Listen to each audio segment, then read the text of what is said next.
I'll call the Tuesday, March 12th, 2019 Committee of the Whole meeting to order at 5:47 p.m. Roll call, Madam Clerk. Councilman Maldonado. Councilwoman Faircloth. Here. Councilman Ross. Here. Councilman Guzman. Here. Councilwoman Bailey. Here. Vice Mayor Burgess. Here. Mayor Shelley. Here. Additions, deletions, and deferrals. I see we have one addition. Yes, Mayor. Did you want to deal with this one now? Did you want to deal with this one now? Yeah, we can go ahead. We'll just go ahead and move down the list. Jason? Do we need a motion to put it on the James? Matt, do we need a motion to put this on the agenda, or just go ahead and take it up? You can go ahead. It's been part of your agenda, just published. It's right, correct? This was. Yes. Okay, then. So it's part of the agenda. Okay. Then,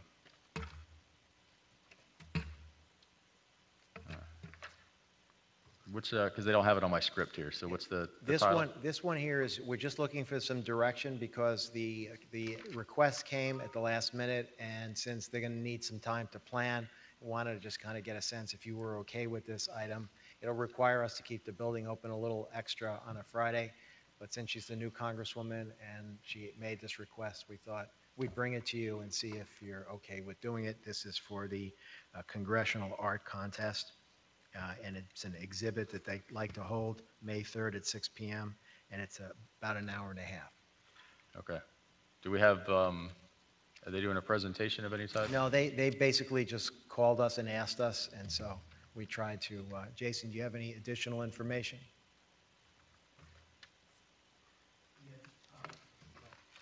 Good.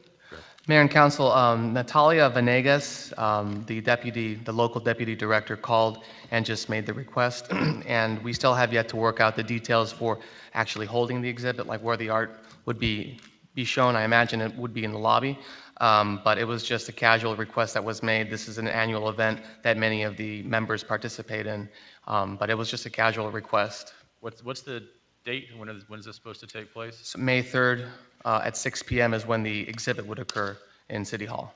Okay. And so you're looking for just a general idea of whether we're open to the idea, because we don't have the details for everything, or are we just going to go ahead and, Well, what's the what plan? we were hoping for is that if you had a definite idea, it's okay, or it's definitely not okay, then we could give them direction and they could start planning their event here or going someplace else.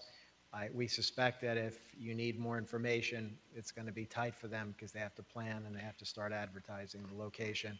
I think they're unfamiliar with our process, and so they came to us so late in the game, and I think that's part of the problem. Because I know we've been fairly cautious about opening up the use of this facility or any of the facilities to general use or displays. I think that we kind of come up with a policy that for this building specifically, I think we had at first limited it to council members. If a council member had opted to sponsor or host the event, or then that's kind of how we kept everything in a box without having it being open to everybody. So I still have some concerns about that. I just thought it'd be better for you to tell the Congresswoman no than me. I know Councilwoman Faircloth's waiting, so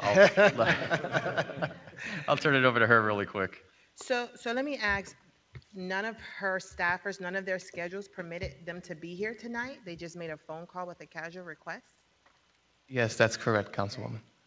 So in looking at the packet, it was absent all of the details, and I had several questions that I was hoping someone would be here tonight to answer. And just to follow up on what the mayor had just referenced, we have a policy in place, and I wouldn't want to just arbitrarily or give them carte blanche to the facility absent of our protocols that we have in place. So I'm not comfortable at this time.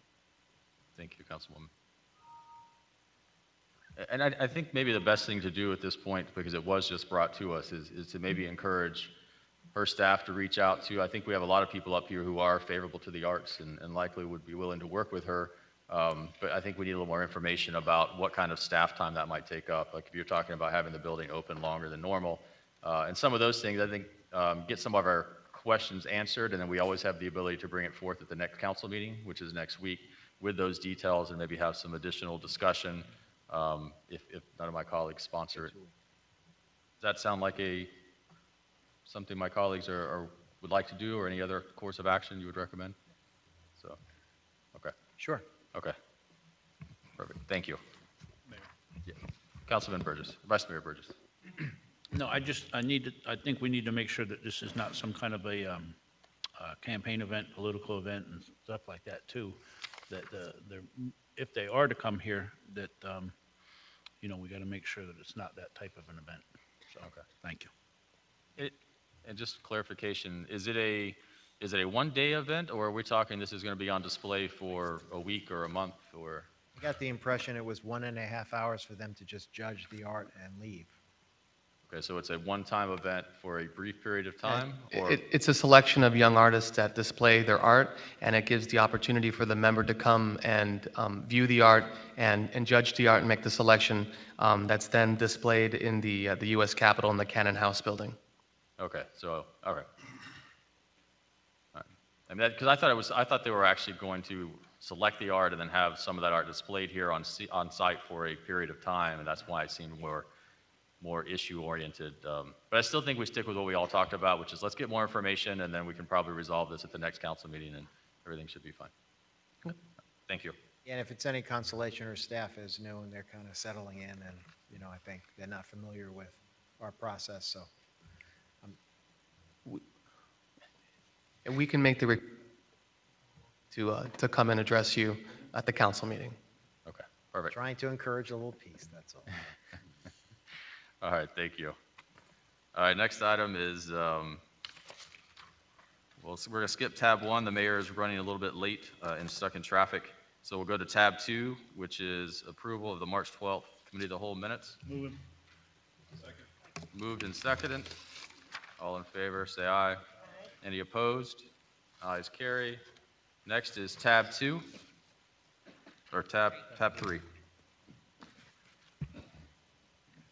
After the last 2 years, HPS Energy has installed 20 new automatic feeder switches on 12 of the 19 main electrical circuits. These switches perform automatic power restoration on segments of the feeders when a problem occurs, reducing the outage time to customers while substantially improving system electrical reliability.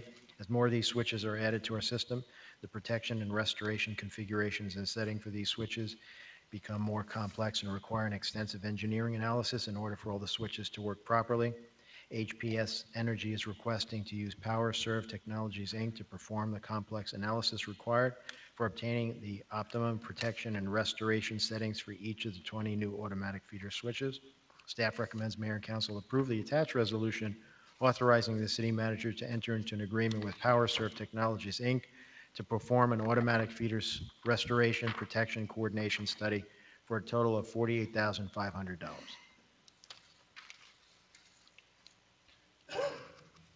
Seeing no questions from my colleagues, this is a public hearing. I'll now open it to the public. Any questions or comments from the public? Seeing none, I'll then close the public hearing. Do I have a motion to approve this item? Moved and seconded. All in favor, say aye. Any opposed? Ayes carry. Tab 4. Mayor, this project is part of the current Renaissance substation upgrade and consists of removing an existing H-frame 138 kilowatt metal structure at the site in order to provide space for the new 40 MVA transformer bay expansion currently under construction. This metal structure was first put in place in 2005 in anticipation of a future interconnection with a nearby FPL high voltage line. Due to cost considerations, the interconnection project has been postponed to a future date, and the metal structure will be restored by HPS Energy until needed. Staff recommends Mayor and Council approve ITB 201922 to Hooper Corporation in the amount of $29,750 for the removal of the current metal structure required for the current expansion of the Renaissance substation. Vice Mayor Burgess. I guess to our utilities director, what's the cost of that building and is it cost effective, I guess, is money that's being asked for to do that versus what that's really worth, I guess, and to store it and keep it around and put it in a yard for wherever? the cost of it's a metal structure, it's not a building.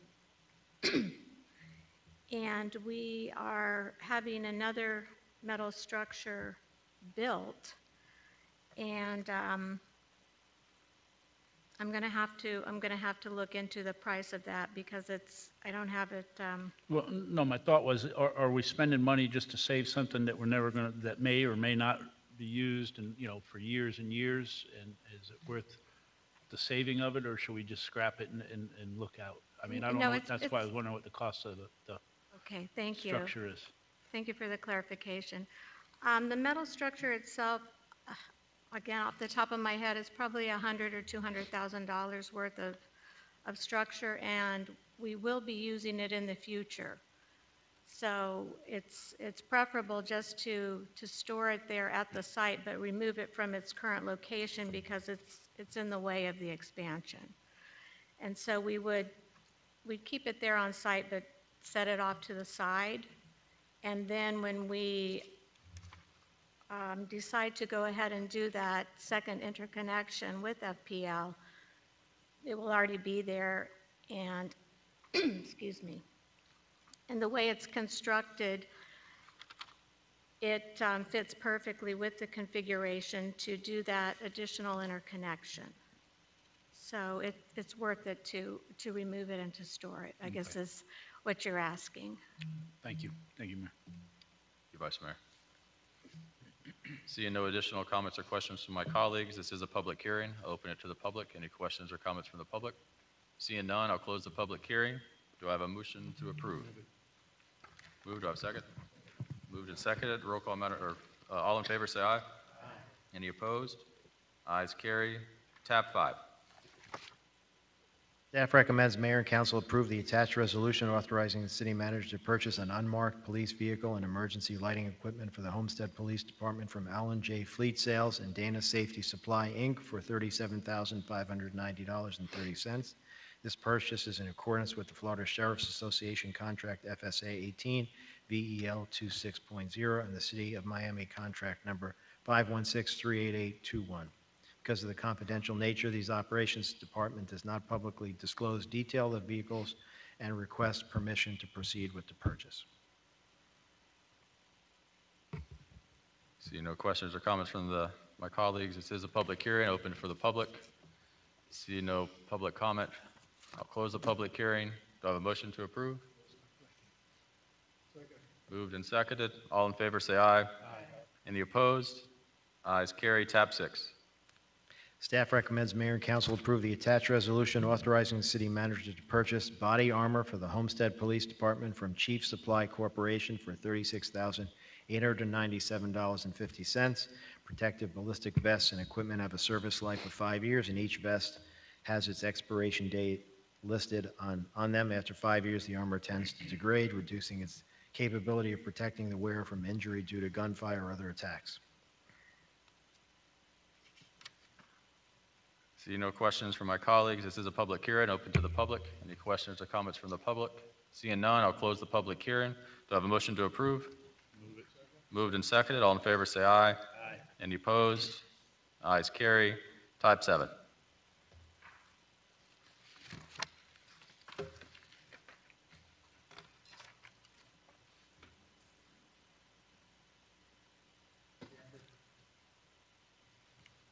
Staff recommends mayor and council approve the attached resolution authorizing city manager to purchase equipment software for several departments as outlined in the attached Exhibit 1 purchase summary memo. All purchases are for equipment, products, and services approved as part of the city's capital improvement plan and will be financed through the City National Capital Finance, Inc. master lease as part of this approval, with the exception of CIP 977 Advanced Metering Infrastructure Systems. All purchases are in accordance with existing contracts and as such are exempt from competitive bidding.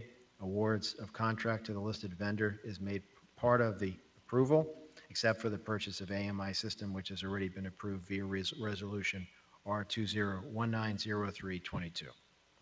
Total rounded cost of the purchase to be financed is $1,192,500. See no questions or comments from my colleagues. This is a public hearing. Open it for the public. Any questions or comments from the public? Seeing none, I'll close the public hearing. Do I have a motion to approve?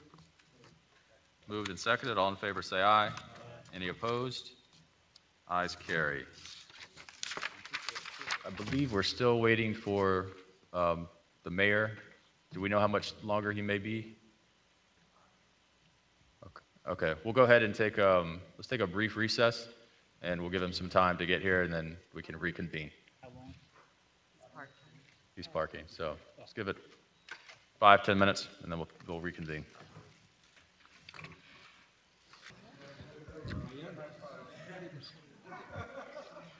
All right, we're going to go ahead and get ready to reopen the meeting.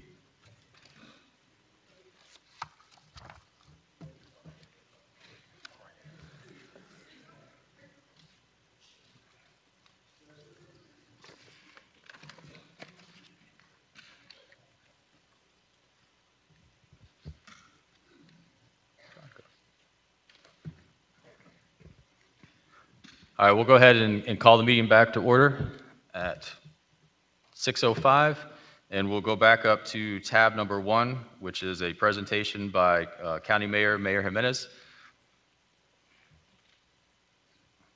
Thank you, Mr. Mayor, and thank you to the members of the council. I appreciate it. It's a beautiful place you have here. Very nice. Thank you. Ed, we need to get something like this down in the county hall. But anyway, thank you. Sorry for my lateness. I actually made a wrong turn. I got off on 120th Street, and that was it, on the turnpike. And trying to get down here, there's no way to get back on, so I had to go all the way to Chrome. And then I passed you. I went past you and all the way into Florida City. I said, I think I've gone too far, so I had to come back. So excuse my lateness. It's actually all on me. The reason I'm here is to put before you a proposal that I have submitted to the Florida legislature. And there's a lot of talk now about what the Florida legislature has, or what they're trying to do up in Tallahassee. There are 2 bills in Tallahassee right now. One filed by Representative Avila, one is filed by Senator Diaz. They're a little bit different, but both what they want to do is eliminate the MDX. The MDX tolls, and not the tolls, but the MDX system itself. The Avila bill, what I think would reduce tolls by 20% on MDX. They would reconstitute a new board that would be basically appointed by folks in Tallahassee. The majority would be the governor, one by the Speaker of the House, one by the President of the Senate, and then one by the TPO. So outside of one representative, basically everybody's going to be appointed by Tallahassee. The Diaz bill is a little different. Today, MDX is composed of 5 members that are appointed by Miami-Dade County, the commission. 4 members are appointed by the governor. The only reason that I am on the MDX board is because I was actually appointed by the Miami-Dade County Commission, and until recently also Commissioner Edmondson was also on the board. She just resigned. So what is the intent of the bill? The intent of the bill, according to the sponsors, is the reduction of tolls, which I think is a great idea. I do. Unfortunately, what they have done and the manner they've gone about it is probably doesn't go far enough. And what I say, what does that mean, not far enough? MDX, the tolls collected by MDX account for about 40% of the tolls that are collected in this county. The vast majority of the tolls collected in this county, as you probably well know, are collected by the state of Florida and the turnpikes. And so if you really want toll relief for everybody in Miami-Dade County, you should really, my proposal is to combine MDX with the turnpike and create a new authority. So I'm not here to save MDX. What I'm actually trying to do is do something a little bit more. I want to create the Transportation Authority of Miami-Dade County. And what that Transportation Authority of Miami-Dade County would do is would combine both the roads of MDX and the roads of the turnpike system. And so I'm going to give you a little comparison. There's some charts you should have probably been given. And we'll discuss the Diaz proposal. Under the Diaz proposal, there would be a 25% reduction on tolls on MDX, and only MDX. That 25% reduction would benefit, or those eligible for that 25% reduction would be people that have a SunPass account and that are Miami-Dade County residents. That means about 72, 73% of the people that actually use the system would actually get a benefit of 25%. The other 25%, 26% would not. Because if you're a toll by plate person, you would not get that 25% reduction. If you're, and so you have to be, and if you're from Broward County, you wouldn't get that reduction, et cetera. So we think that there's problems with that, because we believe, although we're getting the information, that people that actually, Miami-Dade County residents that don't have a SunPass are probably a lower end of the economic spectrum. They probably live, week to week, et cetera. And so the people you're really trying to help may not be helped by this particular proposal. The problems with this particular proposal are that there's a work plan that Miami-Dade County, the Miami-Dade Expressway Authority has. The first Exhibit 1 shows that if you create this new entity called the Greater Miami Expressway Authority, which is Senator Diaz's proposal, that new authority will not be able to meet its bond covenants if it, in fact, goes with its work program. And so you'll see there's a line there, anything below the green line shows that in certain years, they won't be able to meet the bond covenants. They won't be able to issue bonds in order to complete their work program. On Exhibit 2, it shows what happens if they want to complete the Kendall Parkway. They actually have a cash shortfall. There's no way they can complete the Kendall Parkway. There's no way they can start the Kendall Parkway. They can't start it until way into the future, and by then the land costs will be so high that the Kendall Parkway won't be a feasible project. So my big problem with their proposal is that it really doesn't go far enough, and it affects the work program of MDX, and then it also definitely affects the viability of the Kendall Parkway. To me, the Kendall Parkway is one of the most important projects that we have. It gives traffic relief to about 700,000 people that live in Kendall. It obviously also, I think, gives traffic relief to you all down here, because there's a different way to get to Chrome. There's a different way, you don't have to go only on the turnpike, you can actually go around it. About 90% of the people that live in Kendall and West Kendall support the Kendall Parkway, even though they know it's a toll road, it's a new toll road. They still support it because their quality of life, frankly, is affected by the fact that they all have to go east in the morning to catch the turnpike, and then they all have to go west to get back home once they get off the turnpike. And the turnpike seemed a little bit crowded today when I was there. And so this also alleviates traffic on the turnpike. My proposal is a little different. We would, under my proposal, our proposal, and by the way, this is not my idea. So I want to make that clear. This is not my idea. This is an idea that's been thought about for some time. But what we did is, okay, let's refine it. Let's check it out. If this happens, what can we do? So here's what we can do. We can reduce the tolls on the MDX and the turnpike 20% immediately. So that I think is very important to the people of Homestead who take the turnpike all the time. Because under the Tallahassee proposal, if you take the turnpike, you're not getting any relief whatsoever.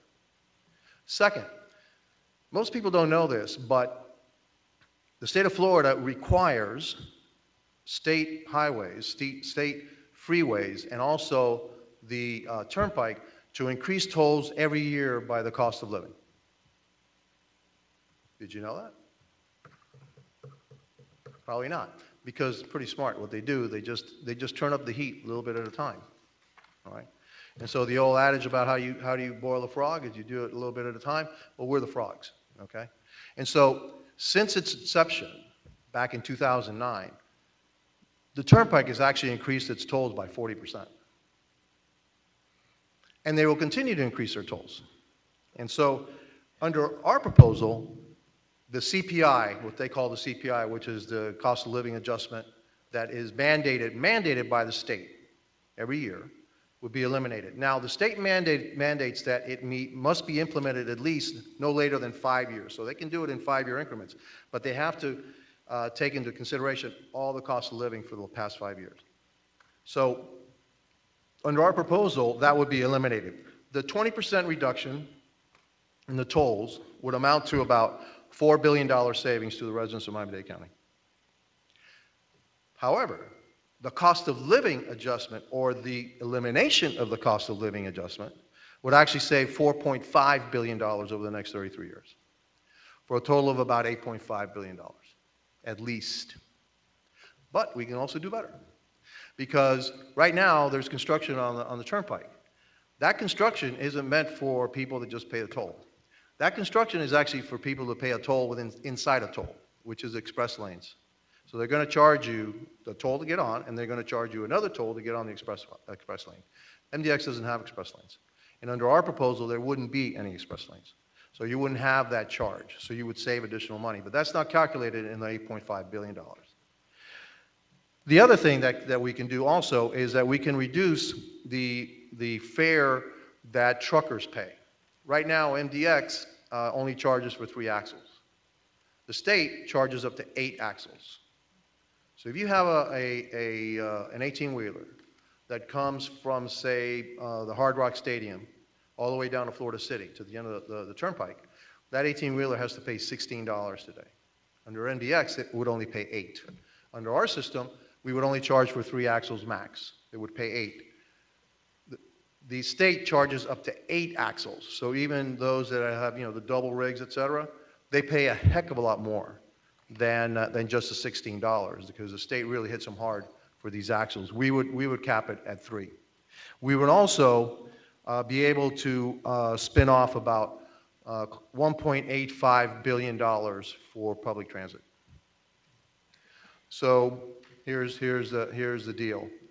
20% reduction in tolls right away on both the MDX and the Turnpike. No CPI on the Turnpike. No managed lanes on the Turnpike. Basically cutting in half the tolls for truckers. $2 billion close to $2 billion that will be spun off for public transit. Under the Avila and Diaz plan, there's no money for public transit. 0. You only get a reduction of 20% to 25% on MDX. And under the Diaz plan, they're able to raise their rates after about 10 years. They have a freeze on rates for 10 years. They have a freeze on CPI for 10 years. MDX right now has absolutely no intention of raising the rates in the future. In the foreseeable future, we can complete our plan with the rates that we have today, and then we can also complete the Turnpike, the Kendall Parkway with the rates that we have today.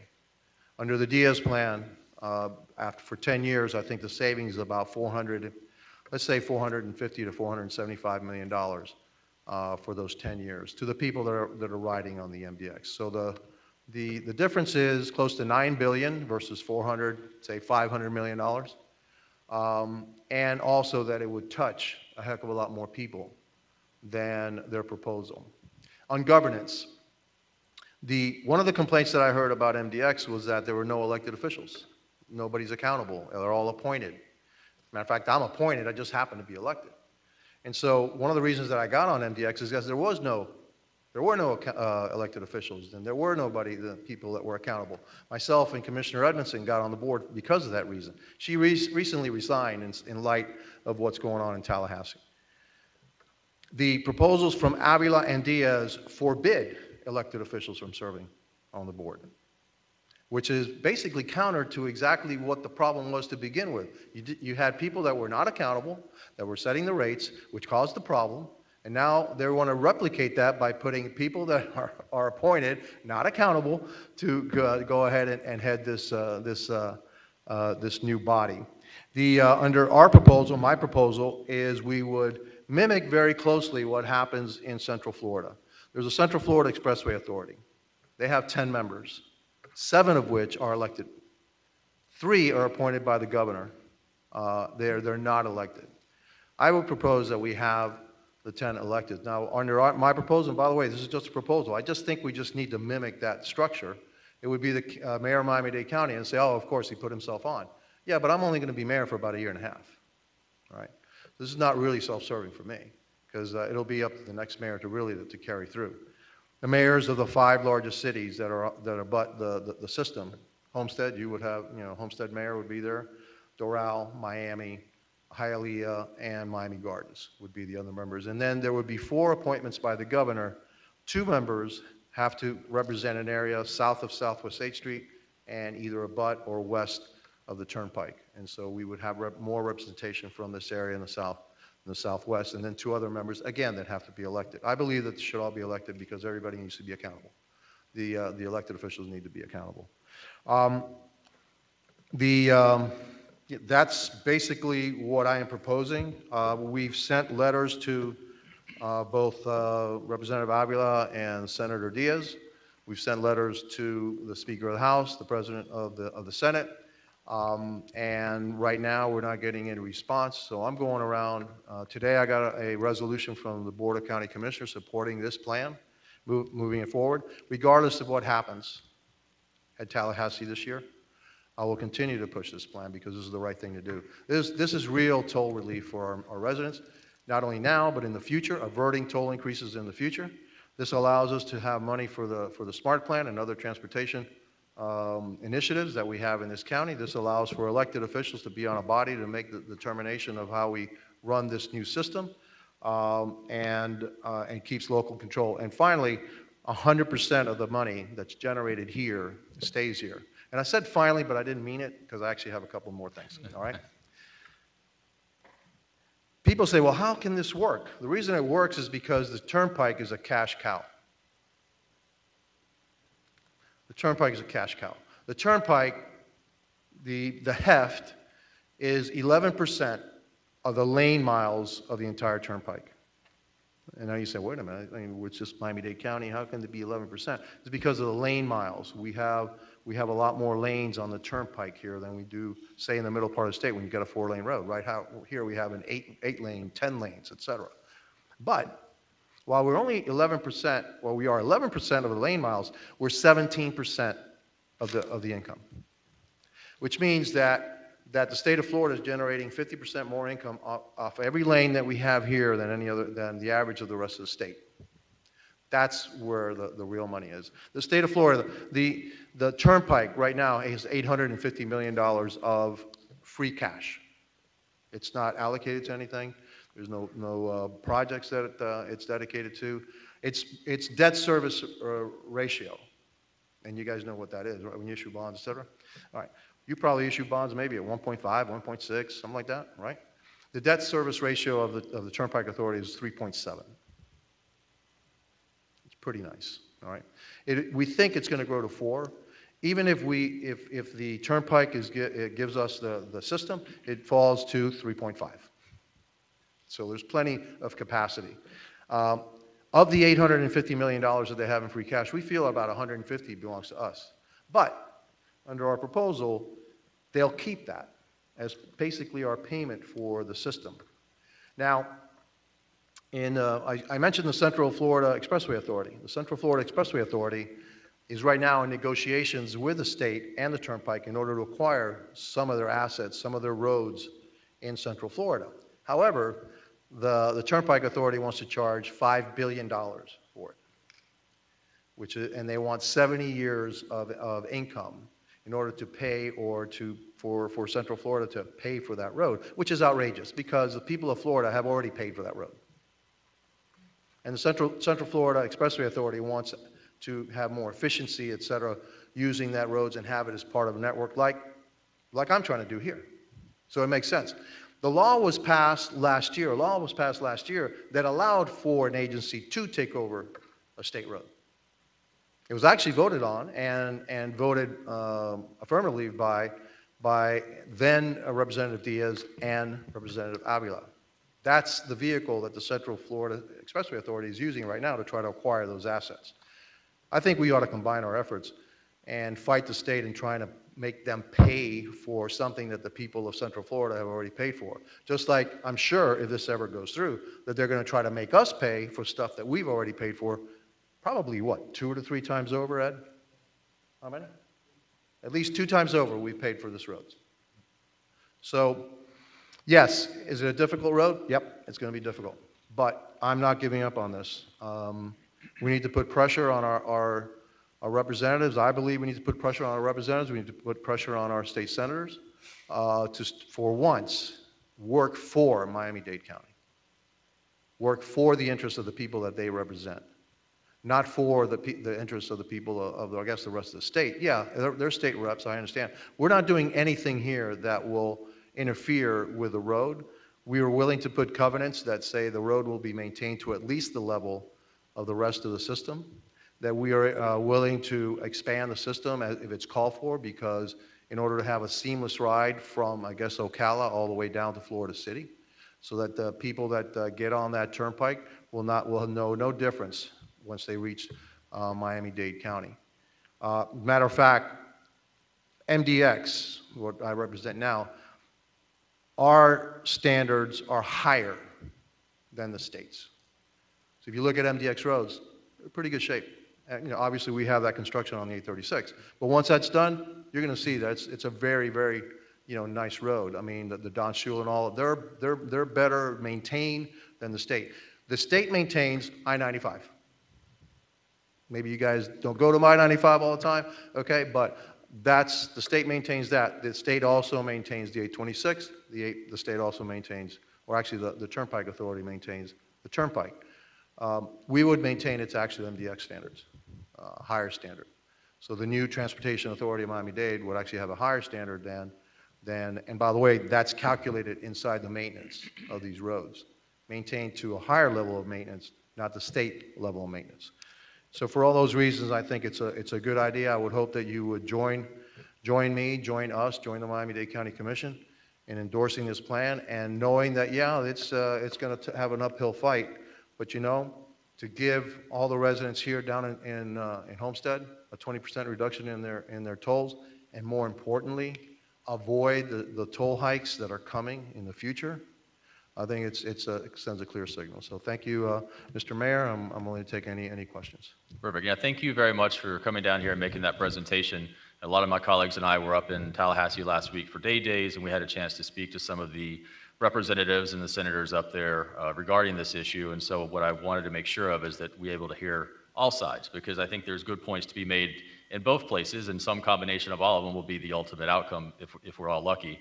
But I think I want to thank you, though, for coming all the way down here to Homestead and having this discussion with us, because ultimately the tolls affect Homestead probably more so, and Florida City more so than any other area in the county, because our residents are living here but likely working somewhere downtown or somewhere up north, and they're paying a large amount of their incomes toward tolls every single year. These express lanes that are coming down through here, it's adding additional capacity, but at a pretty high cost for an area or a population in South Dade that may or may not have those discretionary income dollars to actually utilize to go to north and south. So I think, for me personally, anything we can do to make that burden less on our residents is a good thing. And I think that whatever we can do as representatives up here to try to make sure that we have a place at that table, so I do appreciate as well. I saw that when the first proposal came out, we weren't necessarily at that table, but since then you have added us to that table as a representative, which I think is important to make sure that, again, an area that's most affected by these tolls has an ability to advocate on behalf of their residents and their constituents why this is important and getting an outcome that's good for them. So I do want to thank you, and then what I'll do is I'll open it up to my colleagues for any questions they might have about this proposal. Vice Mayor Burgess. Thank you, Mayor. Thank you, Mayor, for coming down also. You got to enjoy our traffic today. I'm assured that you have a different outlook on it now. I just took the wrong turn, man. That's what happened. I can't say it was traffic. I don't even know what kind of traffic there was on the turnpike past 120th. I just took the wrong turn. The one thing that I think you hit on it in your presentation was that a lot of our people here don't have the SunPass ability. So how, and this plan that you're proposing helps the SunPass and residents, I believe. So how do we help a person with toll by plate from down here also with this new plan? Under the Diaz plan, you can't help them, because if they're tolled by plate, they're going to be told the full freight. Only those that have SunPass and are registered in Miami-Dade will get it only on MDX. So that's because they're doing nothing about. No, I know but I thought you didn't. Under my plan, right? That's what I'm asking. Everybody, the whole system gets a 20% reduction. Okay, so everything it's either toll by plate. Okay. I know you're going to pay. You pay more toll by plate now. But you're going to get 20% reduction on the toll by plate. You're going to get a 20% reduction on the SunPass, and then you're not going to get the increases every year that the state puts on you. Okay, which that's where really, if you think about it, 20% reduction gets you $4 billion. The elimination of that CPI gets you $4.5 billion in savings. Money back in the pockets of our people. And I know that, this town, your residents, are the ones that are affected the most by all these tolls. The two sponsors of this bill are from the Northwest. A lot of their folks don't even take the MDX roads, all right? Some of them, probably more of them, to actually take the turnpike. Nothing about the turnpike. They're doing nothing about averting the express lanes on the Palmetto, a road that has been free since I've been here. I've been here since 1960. We've never had tolls on the Palmetto. I remember tolls on the 836 from the get-go, but we've never had tolls on the Palmetto. They're going to institute managed lanes on the Palmetto. So they've done nothing about that. They've done nothing about the managed lanes on the I-95. The I-95 tolls started at a minimum of 25 cents and a maximum of 7. They're now up to 50 cents minimum, $14 maximum. No, I know. You want to talk about tolls? Okay. Okay? I mean, let's talk about tolls, all right? Let's not talk about one system. I'm with Let's you. talk Our about the whole people- thing. I would say that our people pay the most of anybody in the county because we have no options. Agree. Highway 1 you can't take to get anywhere in a day. So we're on there and probably 2 or 3 trips a day for some families up towards the Kendall area at $5 up, $5 back if they're tolled by plate. So, this is very important to us. The one, I know that you've added a seat for Homestead, and I certainly do appreciate that. And you said it's going to be based on the population. So if at some time there was another municipality, if Kendall Incorporated, Homestead could be eliminated or something to that effect, is there any way to? What I want to do, this is a starting point. Yep. Unlike the state, I actually negotiate, okay? So, when folks said, hey, you forgot Homestead, yeah, you're right. So added Homestead. And then it kind of worked out very well because we start out with 9 representatives and then the 10th, and then that actually mirrors what's happening in Central Florida. So absolutely. And by the way, you were you should have been one of the first anyway because you're bigger than Doral. And so we were going to, okay, we need to put Homestead there. We got to take Doral out. Well, why don't we just add Homestead and then we're good, okay? And so, the top 5 or 6 cities, top 5 cities and then the county mayor. But, the folks here are actually the ones that are being neglected. The residents of Homestead are the ones that are forgotten. They're the ones that actually pay the full freight all the way up on the turnpike and then all the way on the 836. You are the ones that are being forgotten. You need as much, if not more, toll relief than anybody else because you're paying the turnpike and you're paying the MDX. So we need to get that down. No, But the worst part about it is that the turnpike is going to be way more than anybody else because you're going to have this toll increase every year. Correct. So, okay, I'll reserve. I just wanted to see where we were at on those 2 things. Thank you. Thank you, Mayor. Vice Mayor. Thank you. Councilman Maldonado. Thank you, Mayor. Mayor, thank you for coming out here and speaking with us as well. I'm probably to be the Vice Chair of the Transportation Committee of the Florida League of City, and being that I've been involved in the Transportation Committee and meeting, on a monthly basis in regards to transportation throughout the state of Florida, and always fighting for home rule, it's one thing that I learned on there was about the Central Florida's Transportation Authority, is it? Expressway Authority. And so what I noticed and heard and learned was that they were making better progress than ourselves in dealing with issues of transportation. And I believe one of the persons that were on the board had spoken in regards to the benefit of having this authority. And so I wasn't sure, and maybe something that I wanted to look into in regards to, how do we compare to them? Because from what I'm hearing is they're getting traction because they have a better oversight on that. So I could concur in what you're saying, being that I sit on that. Having said that, one of the questions I have is, and I've been asked from others that I've spoken about, what is it that we get back from the state? How much do we get percentage-wise, or that they're putting back in our turnpike system that we can look at and say, yeah, we see our dollars working hard for us, So I'm not sure what that number is. I wish I knew, but there's nothing that tells us that.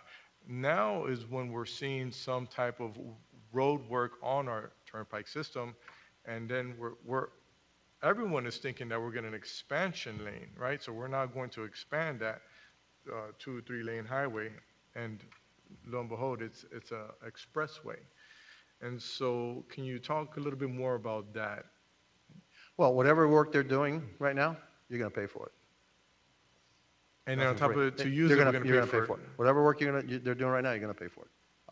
There's nothing free, and there's not, and that's any work that's done, you're going to pay for it. But what really sticks in my craw is that when you look at it, you analyze the turnpike system, there's no reason to raise the rates. There is none.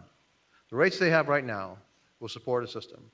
The rates they have right now will finish that expansion of the road. They don't have to raise the rates, but they're going to. And then they're also going to put a toll inside a toll. So those express lanes, they're going to have additional tolling inside the express lanes.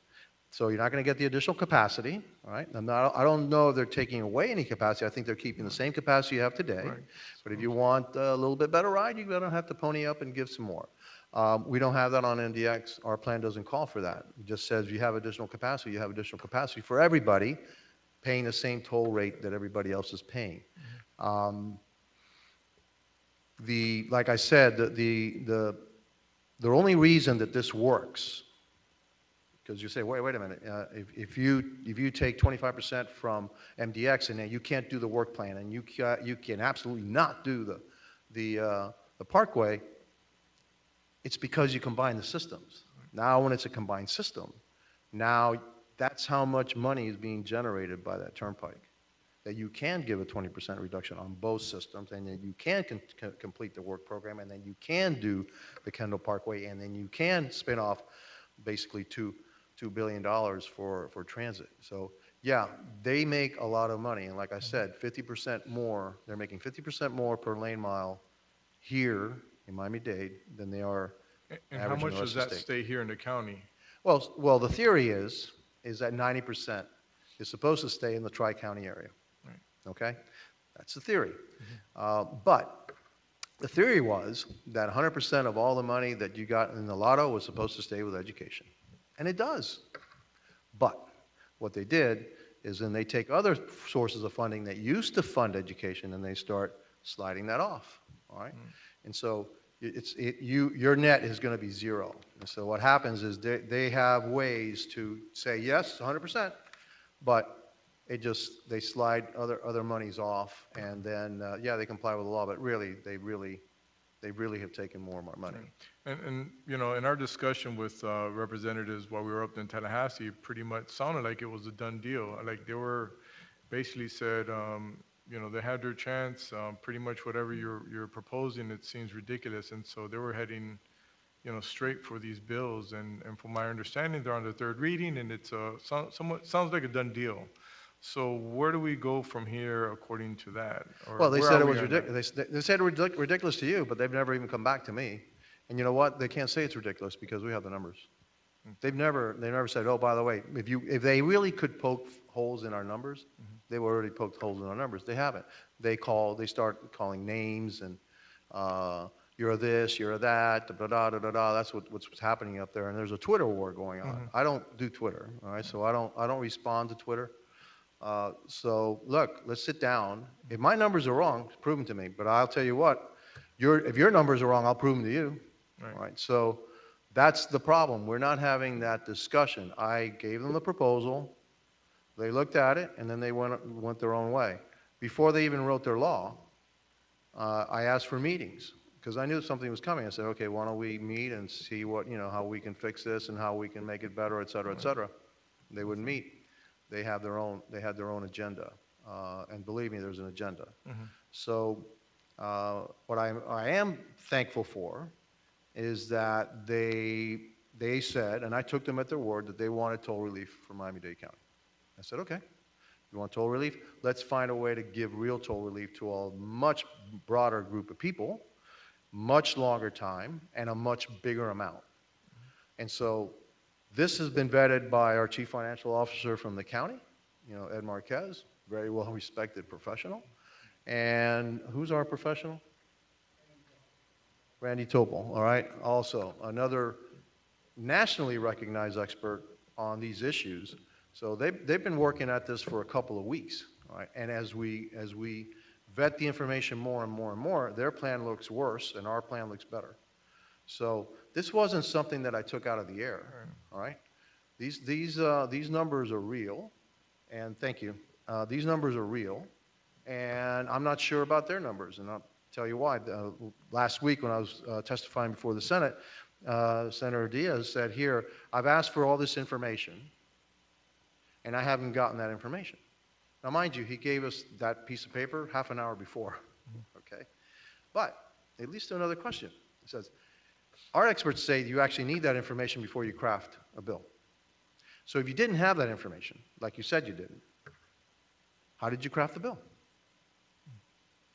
How did you know that your numbers are right if you didn't have that information? So basically, they boxed themselves in. Now he's boxed himself in. He's got to answer that question. And so, again, there's an agenda behind all this, but I want to thank them for putting me on this path. If this doesn't pass this time, I'm not giving up on this. This is the right thing to do. Tolls are the issue here. Tolls, transportation, not public, but affordable housing. Those are the issues, all right? Not necessarily in that order. Probably traffic, affordable housing, tolls. But we're the bellwether. We always are. What the issues are here, eventually they lead to the state. And so, yeah, we need to talk about tolls and how we can put them, rein them in. Obviously, we need to keep working on our SMART plan and our transportation plan and more options for our folks, which, again, this puts money on the table for. And then we need to work on affordable housing, and hopefully they won't raid the Sadowski Fund like they have to the tune of about $2.5 billion in the last 15, 20 years, which is for affordable housing.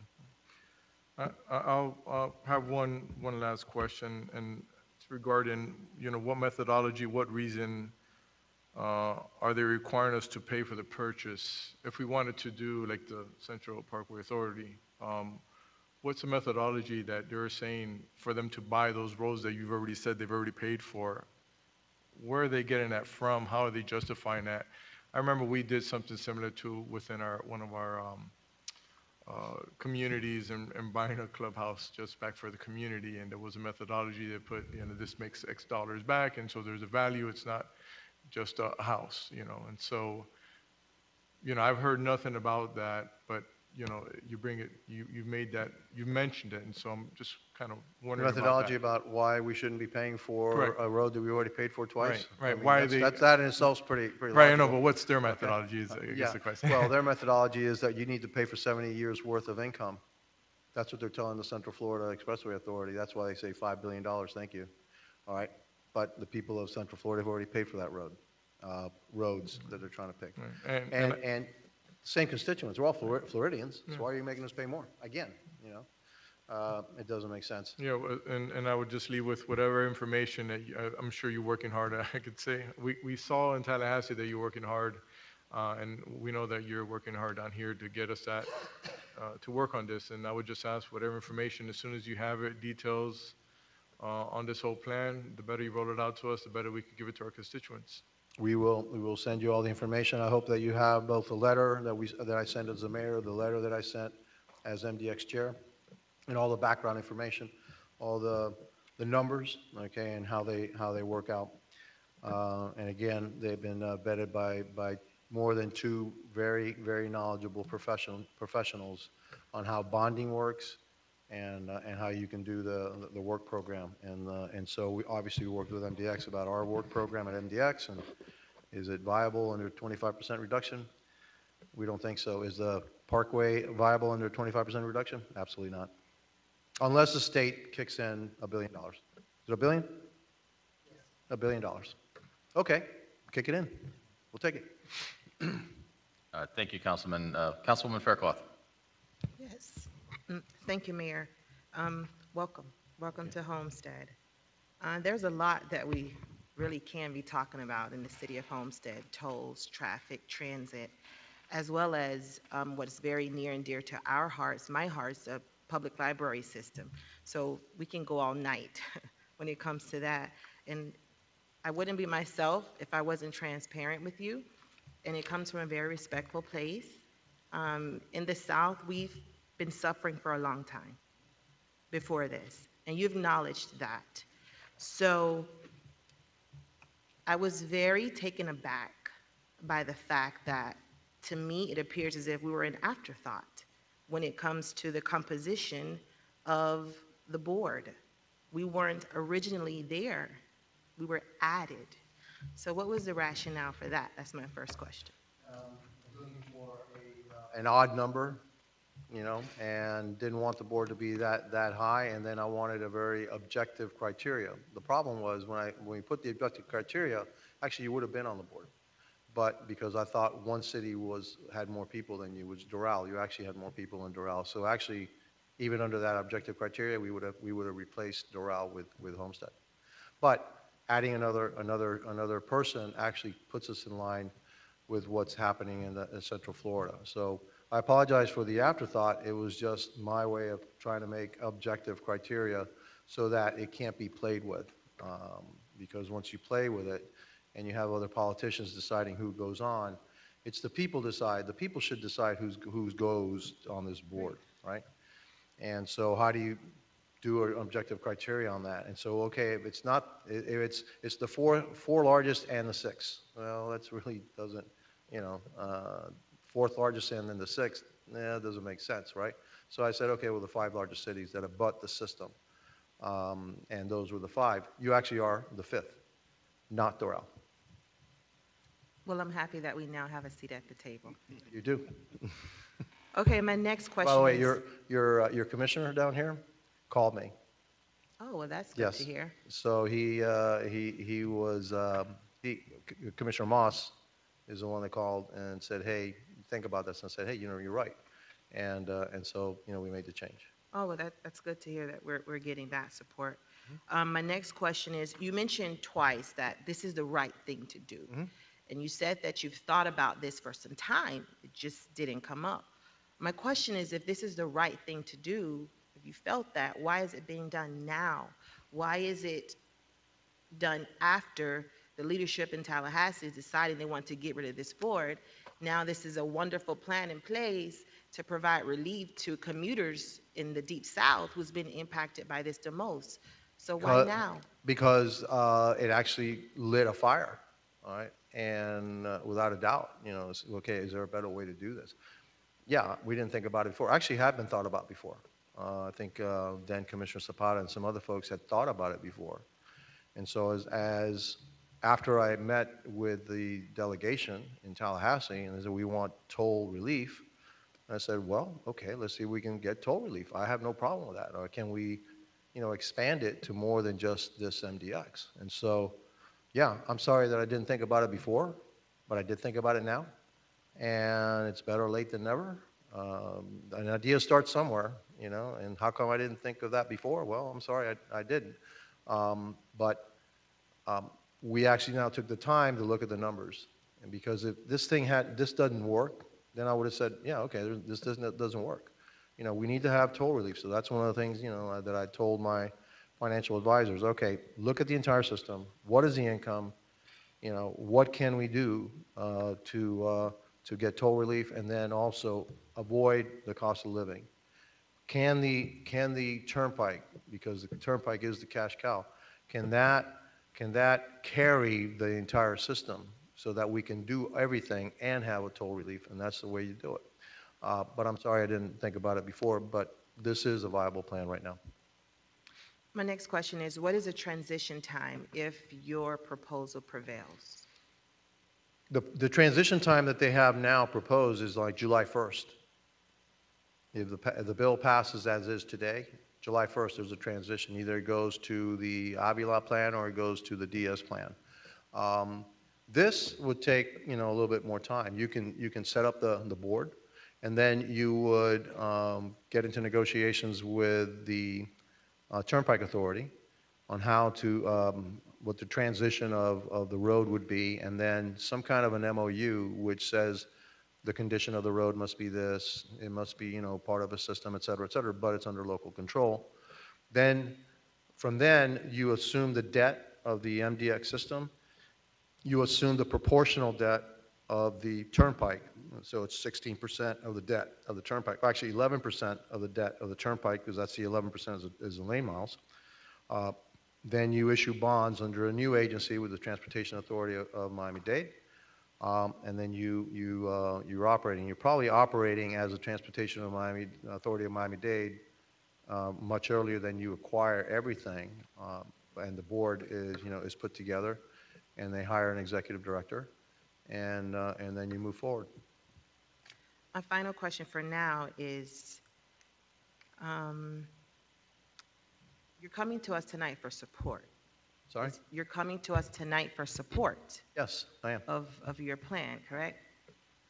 I feel that the support should go both ways. I understand that your plan helps supports the commuters from the south because they will feel the 25% reduction, right? 20%, 20% reduction. right. You On the also- turnpike, yeah. You also mentioned, and I guess a sense of frustration with you trying to have conversations with leadership to kind of discuss your plan, correct? Yes. So with that support going both ways, oftentimes we feel a bit frustrated when we have very critical issues that needs to be discussed and addressed in Homestead, and we need your support and the county support, and oftentimes we experience roadblocks. Right. So in supporting each other, how can we move forward with getting more face time with you and more support with you, from you, regarding issues that are impacting our constituents? My office is always open. Because it hasn't been easy. My office is always open. Anytime an elected official from Homestead wants to meet me, I'll meet him. Any elected official from anywhere, I'll meet him. All right. So my office is always open. Not just elected officials, when our staff, if our city manager, My office is always open. I'm telling you, it is. If you want to meet me, believe me, you can meet me. Her name is Jeanette. The number is 305-375, I believe it's 1880. Is it 1880? What is it? 1880. Ask for Jeanette. what's the number again? Jeanette, No, the number. 305-375-1880. Ask for Jeanette. Tell her who you are. You're a councilwoman from Homestead, and you'd like to meet me. She'll get you an appointment. Don't worry. We can meet. You get your manager. I'll meet. I met with your manager. I met with your former mayor. Right, I know you've met with the manager, but we still have some things that we need to work out. So I'll follow up with Jeanette so that we can have a conversation on how we can be supportive of each other. Okay, fair enough. Thank Yeah. you. Thank you. Thank you, Councilwoman. Councilman Guzman. Thank you, Mayor Shelley. Mayor Jimenez, thanks for being here. The question that I get, and by the way, I've only been with this group for about 2 months, right? So when I go to Publix and I'm doing certain things, a lot of people now will start asking questions. And the main thing most people are always asking is, what's going on with our tolls and what's going on with rapid transit and all that stuff. I'm a numbers guy, and if we can do better for our constituents down here, I'm always for that. And based on the proposal that you are proposing tonight, it seems like it takes care of that on all fronts. So if we were to reduce the tolls and eliminate CPI, I think you mentioned an $8.5 billion savings Throughout the system, yes. throughout the system. How long would it take to realize that? Would that be the first year? No. That's over a period of 33 years. Yeah. All right. So what would we do with those funds in order to help more of the people way down south? Like getting that Parkway extension, even the Homestead would be a pretty good idea. Well, that money doesn't go to government. That government stays in the pockets of our people. Okay. All right. Okay? So So would we be able? we're not, hey, saving ain't going to come to me. Huh? It stays in your pocket. It stays in his pocket. Stays in my pocket. That's $8.5 billion staying in the pockets of our people. Right. So I just want to start talking or maybe have an idea of what that would eventually mean for the people down here if we were to realize that $8.5 billion. Yeah, well, it's $8.5 billion that they would have paid to the state or or a tolling agency that they will not pay. And so it's real money in their pockets. So it all depends on how much tolls you pay individually as an individual, as a person. This is based on a 2% growth of riders or, toll payers. And then basically 20% reduction staying static for over 30 years, 33 years. Our numbers work. We can maintain the system. We can complete the work program for the next 5 years, the Kendall Parkway and all that, and we don't have to raise tolls for the next 33 years. Now, if there's some other capacity improvement that has to happen, et cetera, people say, oh, well, they'll raise tolls again. Yeah, but they're going to raise it from a different base. It's already a 20% base, so you're still getting that savings. Whereas on the other way, you would be raising it from a base that's 20% higher plus whatever they've added to it. And so, because I don't know what's going to happen 20 years from now, how the traffic situation is going to be 20 years. But I can tell you this: we can save you $8.5 billion to the people of Miami-Dade County. So the Kendall Parkway extension would end where exactly? The Kendall Parkway extension ends at 136th Street, and it goes out to about 100, kind of meanders between 157th and then goes out to about 167th, 168th, around there. So that's where you're going to see the 167th and 136th.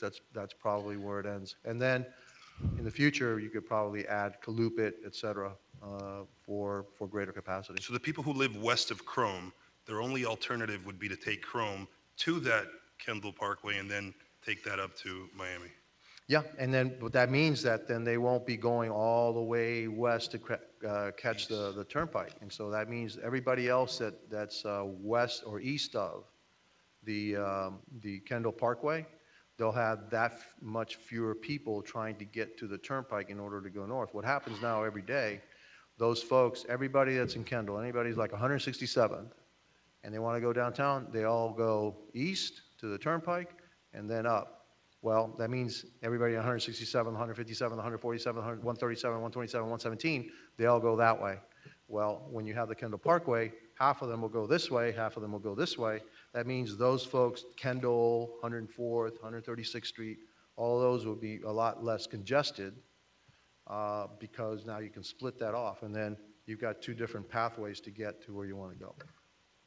Yeah, because right now, if you go to West Miami-Dade, like if you're going to the building department and you leave Homestead at about 6 in the morning, it takes you about 2 hours to get there. Yeah, we know. We understand that. Now, that's why you need to have options, all right? Now, believe it or not, some of the things that I'm looking at too is there's the advent of autonomous vehicles. So we need to have autonomous vehicle or technology lanes on our highways. The Jetsons may be coming. They're Boeing, Airbus, and other companies, Bell, are working on aerial taxis. And we're actually working and talking to a company right now that is looking to establish aerial taxis in our airports. Homestead, the Kendall, MIA, and Opa-locka, and on top of that, some landing spots in Miami. This is all just over the horizon, Right. And so I don't look at just transportation systems that we have in place today. I'm looking also for the future, because I do believe the future will be, and technology will be the way that we get out of this traffic mess. And we're not going to be traveling the same way today. In 10 or 15 years, we're not going to be traveling the same way we are today. Maybe some people will, but there are going to be a bunch of different ways to get around, and that's what we need to do. And also looking at different rapid transit systems that are more personalized, that'll take you from point to point. Those are some technologies that are being developed right now. As mayor, I'll have the I guess for me, fortune that these technologies are I can see them and I can touch them. It's difficult for me to tell people, hey, this is what's going to happen, because a lot of them look at me like I'm nuts. Okay, yeah, it's never going to happen, right? But if I were to tell you this, there's a great photograph. There's two photographs actually. There's a photograph taken about 1900. It's either 5th Avenue or 7th Avenue, New York. And it's the avenue. And if you look real close, you'll see a car in there. Just one. Everything else is horses, all right? There's the same photograph taken 10, 11 years later, like 1911 or so. If you look real hard, you'll see a horse. So when the change happens, it happens like that, and it goes choop, like that. When AT&T asked a consultant back in 1980 or something like that to give them a reasonable, okay, how many of these cell phones do you think that, we're going to be selling, okay, in 10 years? They were off by a factor of 10. A factor of 10, all right? And so everybody always underestimates how fast change happens when something makes sense. There are things coming that will make sense, that will change the way that we live. Artificial intelligence is coming. That will change the way we live, it will change the way we travel, and will make our lives easier. And so, yeah, how do I mix this up with this? Well, yeah, because transportation is actually number one. This is probably number three, right behind affordable housing. But this is an issue we have to tackle, and we have to tackle today. But there's hope for us, believe me. We just don't want to be the last ones on the. Oh, I know, yeah. All right. Well, you don't want to be the last one to buy a flip phone, right? Right. All right, okay. Although my brother-in-law actually has a flip phone, believe it or not. Okay. Thank you, Mayor. Thank you. Councilwoman Faircloth, you had a follow-up? Go ahead, Councilwoman Faircloth. Not a follow-up, I just had another question. Of the municipalities that were originally incorporated on the board, City of Miami, Hialeah, Miami Gardens, and Doral, do you have support from those municipalities already? You're the first one. You're the first one I've visited. Oh, that's interesting. Yeah. No. No. You thought you were last, right? No, you're the first. No. We were last. You're the first. We were last. There you go. Okay. Okay, yeah, that was my question. Thank you for the time you committed to being here tonight. Thank you. Vice Mayor Burgess. Thank you. I did get the support of the county commission on this, though. Today, I got the support of the county commission. They were first, actually, the county commission, and then you're next. You may have said this earlier, the TPO that's in place now, where that stays and will remain the arm and the board that it is? From what I understand, it stays the same. With you guys, with your plan? Yeah, I'm no, not I worried don't about the touch, state. my plan doesn't touch TPO. My plan doesn't touch the half cent. Okay. The half cent, see, I'm talking about tolls. Right. Because that's what they wanted. So this is about the tolls. Okay. Now, I did go up and also talk about the half cent. Because what they were going to do is they were going to actually shoot us in the foot. Their proposal was that past 2022, you could not use the half cent for maintenance and operations. Now, we have no plans to use the half cent for maintenance and operations past 2022 for a while, okay?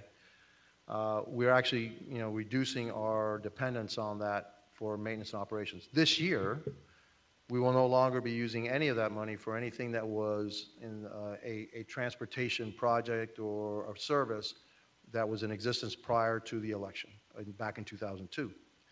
There's $80 million that we'll be using, which actually pays for maintenance and operations of the Make-Arlington Heights, the Golden Passport, which is free for senior citizens, free Metro mover, and about 20 additional bus lines that were actually added, bus routes that were actually added after 2002. But even after that, once we get to 2022, there's no money that we have that will be used for maintenance and operations, even of those systems, which means that the general fund is actually now will be subsidizing the PTP. Now, that being said, once we go for federal money, we have to demonstrate the ability to maintain and operate a system. If you don't, you get a failing grade. You will not get funded. If we don't get funded, then that means, we're expecting 40 to 50% match. So the state then gives you half of the non-federal share. And so if we get 50%, our share is 25%, the state's 25%, the feds are 50%. If it's 40%, then our share is 30%, the state is 30%, feds are 40%. If you don't get a passing grade, The state reduces their contribution to 12.5%, so now we're on the hook for 87.5%. That makes the SMART plan unviable. Don't have the money to do it. And so they thought that, you know, they were, I don't know what they thought, okay? But there's not a lot of thought going into what the consequences of certain actions are. At least one of the bills allows for maintenance and operations of new infrastructure, which then we're okay with that because we already have accounted that past 2022. The one other thing that, you know, and you've seen it, and I've heard it because I've never been the mayor and taken a seat down there, but the TPO is a pretty dysfunctional board a lot of days. Hard to get a quorum, in our eyes anyway, down here. Haven't had a lot of our stuff make it through them. You know, we haven't had a lot of attention given to us down here when we have asked them for things through our Public Works Department or the mayor. Not necessarily Mayor Shelley, but mayors in the past. And I see with 11 members on your board, if I remember the number you stated right. 10. That seems like a lot of people, and with just one person from the south, I feel like we could be lost again in the shuffle. Well, you have more than one. You remember the new proposal that I put is also you have to have at least two of those members have to be elected south of 8th Street, west of the Turnpike. But who would that cover? South That of could 8th cover, Street and yeah, west of that the could, Turnpike? that can cover you, that can cover any council member here, it can cover So a that county would be commissioner, the- it can count, a county commissioner that represents here, it could be a state representative that Okay, represents here. That's what I was looking for. Who, Yeah. I knew you had said that, but I wasn't sure exactly what you meant when you said southwest. South of Of Southwest the, 8th Street, Right. and it has to be west, either abutting to or west of the Turnpike. And everybody on there is a voting member, all 10? They're all voting members, yes. Okay. Mhm. Thank you. Thank you, sir. You're welcome. Councilman Roth. Thank you, Mayor. Thank you, Mayor, for coming down. This must be a very, very important issue for you to come all the way down here to Homestead to talk to us. I have many thoughts and many questions. There's a lot of numbers floating around that it would take a lot more time than I think the time that we've had to go over this, but that's not my point of my question. Usually when a sales pitch comes with saving dollars to the consumer, there's an underlying factor. And what I really want to know is if these two other plans get pushed through, what happens to MDX and what happens to the transit authority there and the dollars that are generated through that toll system? Do we lose that money? No, if you combine systems? No. Well, I haven't looked at the other two plans. I'm listening to what your plan was to take over the Turnpike extension, the 11% of what the Turnpike revenues are, things like that. But how does this affect the county's ability to control its own roads? Under the Avila plan, it completely affects the county's ability to control its own roads because under Avila, the vast majority of the people, although they may be Miami-Dade County residents, are actually appointed by somebody in Tallahassee, either the governor or the speaker or the president of the Senate. Only one individual is appointed by TPO. Under the Diaz plan, there'll be 4 members that are appointed by the county commission, and there are 3 members that are appointed by the governor. The 100% of supposedly 100% of the money that's generated by MDX is supposed to stay here. Right now, 100% of the money that MDX generates stays right here. Doesn't go anywhere. I think under Avila, though, that the MDX would actually be an agency of Florida Department of Transportation. Under the Diaz plan, there's actually an MDX by some other name, which is called the Greater Miami Expressway Authority. It's the same thing, 2 less members, appointed basically the same, but then they'd have to also assume the debt, reissue debt, because it's a new agency. And so it's really, look, I mean, if you look at it, it says, well, then why are you doing that? Why don't you just say, reduce your tolls by 25%, right? And keep MDX, right? There was one, if you look real close, there is a stipulation that says, nobody who's a member of MDX board can come back and be a member of this new board. No elected officials. And then there's also stipulation that the executive director, any executive director of MDX cannot apply to be the executive director of the new agency. That's what this is all about. Believe me. So if these other two plans get through, then we don't have a seat, apparently, with this, this body. Is that correct? The two plans that are out there right now, that you don't necessarily have a seat. Well, none of you will have a seat because you're all elected. So you will be excluded. Since you're elected official, you can't serve on the board. And there's nothing that says that Homestead must be represented. Well, really, when you think about it, MDX doesn't really touch Homestead, all right? The Turnpike touches Homestead, all right? And so they're not doing anything about the Turnpike. So maybe that's their logic. Right, and that's where it gets a little, confusing to me, is that at least with this plan, we have a seat, and we have the ability to express our concerns.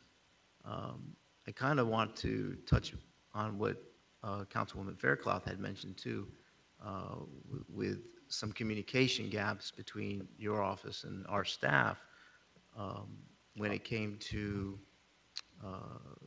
a specific situation, which is the library situation here. Yes. And we had some communication snafus there, and timeline snafus and some things like that. Not to blame you, because I think you were instrumental in trying to get some of that stuff started. Yeah. And I think in the spirit of cooperation between different government bodies, that a little bit more enthusiasm and excitement for what we do down here and helping us accomplish our goals. I don't know that many other cities in your jurisdiction has made the financial commitment that we've made to our area, our city, and our citizens, and to have a little issue with a library down the street here that may end up hurting us in the future is not something that I think any of us are looking forward to down the road. So that is one of my pieces, but I appreciate all the efforts and all the work that your staff does and everything that you guys are working towards to try to protect South-Dade, Miami-Dade County. I'm a lifelong resident of Miami-Dade County, so it's important to me to preserve the things that we have already here. But open communication and being accessible to our staff, and I've never requested to come see you. I see you in the public from time to time. If I got something, we talk and we go about our business. But when it affects our city and it affects what we want to try to do for the future, I think it's very important that you stay in touch with us and work with our city and our staff to try to get things that we're trying to get accomplished done when it comes to the county side. So I appreciate, thank you, Mayor. Yes, sir. For your time, and Thank you, Mayor. On the library issue, I know that I met at least 3 or 4 times with your staff. I don't think it was a lack of communication. It's just disagreement. And sometimes we can agree to disagree. And so, I wanted to resolve that issue. And I had some of my best people trying to resolve the issue. And so, but we couldn't just get to it. We couldn't come to a resolution. That's, I'm sorry about that, but, it wasn't for lack of trying, okay? So maybe we can try again, all right? I really do want to resolve the issue. And maybe I need to put some, different faces and different folks in the room. And so maybe the dynamic will work a little bit differently, okay? Thank you. But believe me, I came down here and had meetings and all. I I'm knew aware. exactly what you were trying to do. And I said, okay, but also my library director and my cultural affairs director, senior advisor, they knew that I wanted to come to a resolution, just couldn't come to a resolution. All right? Sorry about that, but, Now, one other question, I'm sorry. The BRT system. Mhm. Is there a schedule? Are we on time? Are things Yeah, in the actually we works? are. I Yeah, mean, we are. that system will be up and running by, It should be up and 2020, running 2021. within 2 to 3 years. You should have it 2 up to and 3 running. years. I've tasked my transportation director to get the RFP out as soon as possible, get the stations built. Remember, this BRT system is convertible.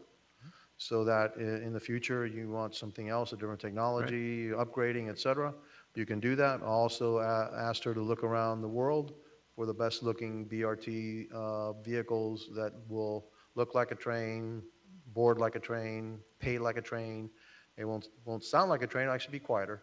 But the experience will be very train-like and just as quick as having a train, but a lot less expensive. We did get a lot of good feedback from the Federal Transportation Authority. They kind of look and say, look, here's what Miami-Dade is doing. And so we hope to have that system in place in the next 2 or 3 years. Thank you, Mayor. Thank you, Mayor. Thank you. I just have a few, I know Vice Mayor Burgess wants the floor as well again, but I just want to make a few quick comments. And one is relates to the SMART plan as we're talking about. I know that there's the 1.85 or $2 billion potentially could be generated by your plan toward mass transit dollars or investments in the future. So one of the things I just want to kind of put on your radar is that, you know, we were one of the first adopters of BRT. We were one of the first ones to support the BRT plan. Yes, you were. Which I know that that time was something you were pushing for, and it ultimately did get passed and get approved. But I also want to make sure that, you know, we made our decision, we made our choice of a transit system based on the facts that we had at the time and the monies that were available for future investments. So if in the event that this plan gets passed or some other plan gets passed and additional dollars do become available that weren't discussed or available at the time that we made our decision, Correct. that we don't get stuck with, say, BRT is the only option, that we take into account that maybe additional technology comes into play that will make a more efficient transit system than what we are currently going to get on the first wave. Yeah. I just want to make sure that you guys don't forget about us as we move forward, if new dollars come to the table that were not anticipated at the time of that discussion. Some of the things that I'm actually looking at, the transit way is perfect for it. Perfect. And it leaps the next technology. Okay? Perfect. So, but Yeah, just a I'm comment more than checking anything it out else is in August. I mean, in the fall, I'm checking out this new technology that's under development right now, which you know, I think you'll like. So, Perfect. and it's actually a lot less expensive, Okay. but much quicker, and also gets you to your point to point, no stops. Okay, Perfect. so Yeah, and again, it was just a. so I'll wet your whistle and I'll let you know if it works or not. I don't want to say, hey, I'm looking at this thing. Hey, it didn't work. Okay, well, it's under development by the Israeli Aerospace Industries and also some folks out of Houston. So we're looking at it. Great. Well, I look forward to seeing that as well as, Yeah. as a possible Look, option. if it works, I'll invite you. Let's go see it together. Okay? Great. I'll check it out first. Though. I Yeah, don't want make to. sure- make You know, sure. I'm like it fizzles. Nothing happens. You know, I want to make sure it works. Okay. Perfect. And the second comment just was, I think you can tell by some of the comments and the discussions from my colleagues up here that, you know, we are very passionate about what we've been able to kind of start building here in the city and the direction that we as a body over the last, 5 to 6 to 8 years have started taking the city of Homestead. And you see it here in the city hall that we built and the police station and the theater and the retail center, parking garage, all of these components that we've been working very hard on. And so that's kind of what you're seeing up here is some of that passion, and that we just need as much help as we can get from our partners and friends. And so I do know that there's 3 big items right now just to kind of leave on the table, not necessarily for discussion or decision tonight, but to make sure you're aware of are important to us. One you've heard multiple times was the Cyberary. And for Councilman Roth, the mayor did reach out to me directly and ask for a meeting, again, I think as a means of trying to have some additional discussion and maybe new faces and see if we can have some dialogue. So I wanted to make sure you were aware that he did do that. It was before this came up. Yeah. I did. I asked you before it came up. This is about just meeting and greeting and yeah. So it's not about this.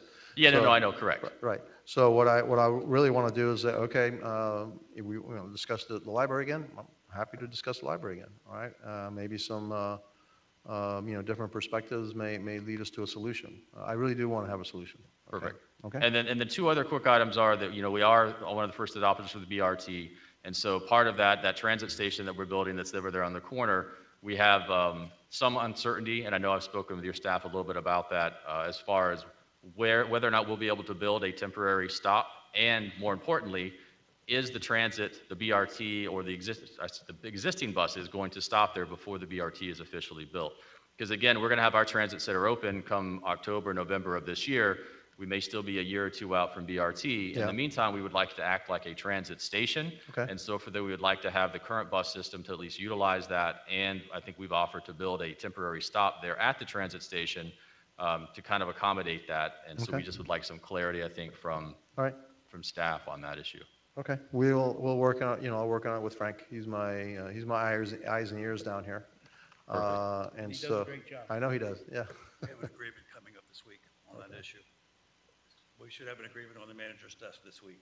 Okay, perfect. Yeah, I know our staff had talked a little bit, and there was some still confusion or maybe some extension where they couldn't even get to this issue until sometime, a month or so before our transit station would open. But not for necessarily the resolution tonight. I just wanted to make sure that you knew as a body those were important issues. While we have you, while we got you as a captive enough. audience, Okay. we wanted to make sure we put it all on the table. I do have, oh my God, I'm running a little late. I actually have to go to Hialeah now. So yeah, here we go. Okay, Well- so I got Homestead, I got Hialeah, there's no more H's, I'm good for tonight. And that was the end of my comment. But I do want to thank you very much for taking all the time that you have. You have been there for a very long time here tonight. I want to appreciate that and thank you for that and taking the time. And then, but before we get to Councilman Burgess' additional question, I think some discussion as well. I know for my purposes, I think we've had a lot of discussion. Toll relief is very important to us. And so I would like to at least give some direction maybe to the attorney to look at some sort of resolution that addresses those issues that are important to us as far as toll relief, making sure that any agreement or any plan that comes to fruition has a seat with Homestead at the table. Some of these items that are important to us and important to our community, that we give the attorney some direction to go ahead and move forward and putting some of those pieces together for further discussion and completion of that. So does any of my colleagues have any objections to that? No? Okay. And then Councilman Burgess and Thank you. Yeah. Appreciate it. Vice Mayor Burgess, Yes. sorry, he did have one other. Well, Thank go you. ahead. Thank you. You've brought a lot of clarity to your plan to me tonight, that, you read it in the newspaper and you go, okay, but you brought a lot of clarity. One quick thing on MDX, since you're the chairman and I've got you. Could they please look at on 874 every single morning where the Killian Parkway dumps in? They've got 2 lanes, so you go from 3 to 2, and that starts bottlenecking from there all the way down to Homestead, to 216th Street, because you go from 3 to 2 lanes, and you don't see the amount of volume of cars coming in on the Killian Parkway entrance that you do coming north. So if they could open that up for 3 solid lanes, I think it would help us down here tremendously Well, also. it's not MDX, maybe the next agency, I don't know. I thought that was, I thought 874 is MDX. It is, but Yeah. there may not be an MDX. Well, okay? maybe we can get the plan going now That's why I before said the they next get agency, going. okay? So I will, But anyway, if somebody from your staff I could will bring remember, that you up to good. our executive director and see if we have any plans Yeah. for that for now, all right? Right. And then report back to you. Okay? Thank you, sir. This Thank is you on for your Killian time. Parkway on the It's where the Shula? Killian Parkway dumps in. They expanded that to 2 lanes. Right. And took the 874 from 3 down to 2. Got it. And then every morning, that's Yeah. where it starts and goes. No, I got ends it. up at Yeah, every time you have a 216th Street. bottleneck, boom, that's, everybody back. Okay, I got it, okay. Thank you. I will talk to him. Thank you very much for your time. Thank you Good so luck much, in Doral appreciate it. tomorrow. What's that? Good luck in Doral tomorrow. I'm sorry? Good luck in Doral tomorrow.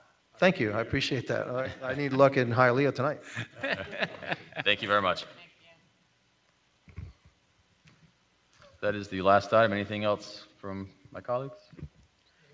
City Manager. Mayor, I'd just like to recognize this is unfortunately her last meeting. We were hoping we'd get her through one more meeting, but this is Catherine's. She's off to the Bahamas. And I thought maybe she could just say a couple of words. She's been with us 6 years now, and she has some family obligations. And I know she spoke to each of you, but I just want to publicly thank her for her dedication, her hard work here, and her service to this community. And Catherine, just a couple of... Thank you all very much. It's been a pleasure working for the City of Homestead. I told George and Allison, it's been a wonderful civics lesson. I came from the Bahamas, and this was my first employment in the United States. And so it's been a real eye-opener, especially for somebody who, even though I worked in government, didn't work in this type of government environment. And I learned a whole lot, and I'm going to take that back with me. But I've enjoyed working here, and it's been such a pleasure working with the team here.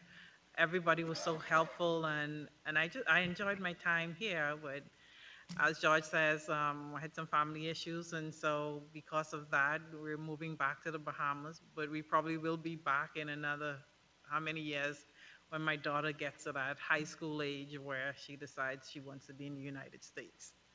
But I want to say thank you to all of you as council members too. You've been so supportive. Councilman Burgess, we kind of work on developing the new bill format, and you were really instrumental in helping us with that. And I just want to say thank you, because every one of you have been so supportive to us in the customer services department. And I just pray that you continue to help the customer services department grow. So once again, thank you to all of you council members. Thank you to all of the staff. And you'll hear from me, and if you see a 242 number, it's me. So thank you. Thank you. Vice Mayor. As you know, I visit your country very often, so if you ever need the mail boat, you'll understand what I'm talking about. To bring you something over there, let me know. Thanks. Nothing else? Then we will adjourn.